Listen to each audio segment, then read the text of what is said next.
Hey everyone, Lance here. I want to do a follow-up because a couple weeks ago we went over tanking stocks. Now, not stocks that were tanking. I'm talking about the sector, the tankers, names like DHT, Stinger, Scorpio Tankers, and NAT, Nordic American Tankers.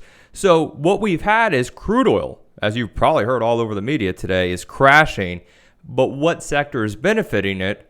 That's right, the tanker. So literally, we were going back. So this was probably 2 to 3 weeks ago. Because I remember, I'll be fully transparent. I actually bought STNG. That's the chart you're seeing, a daily chart, Scorpio Tankers, because they had insider buys and everything like that. I like the name.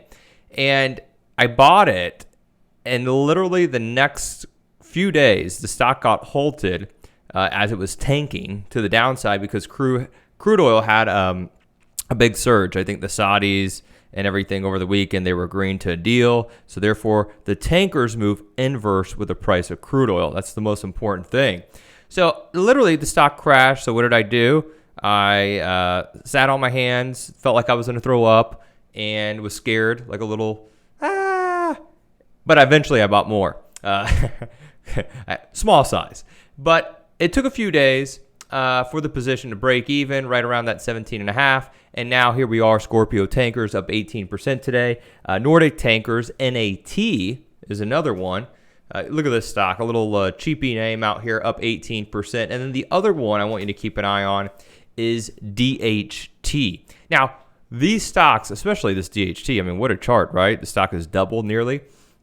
These stocks are going to move. Again, inverse of the price of crude oil. They're not going to be super dependent on what the market does. So like, for example, the S&P futures or the S&P you could look at is down nearly 2% right now. And these stocks are up anywhere between 8 to about 20%. So keep an eye on if you think the price of crude oil continues to move lower, just stays here. One sector that really benefits is the tankers. And, to give you a visual, I go out on the boat a lot offshore. I see these big tankers. They're carrying supplies.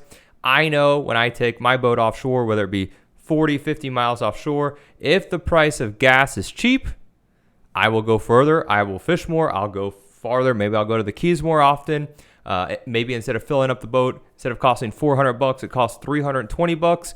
That's great, and that's what these tanking stocks are doing. So they're benefiting from lower prices in oil. So remember, these three names, DHT, NAT, that's Nordic American Tankers, and the Stinger, Scorpio Tankers, STNG. Thanks, everyone.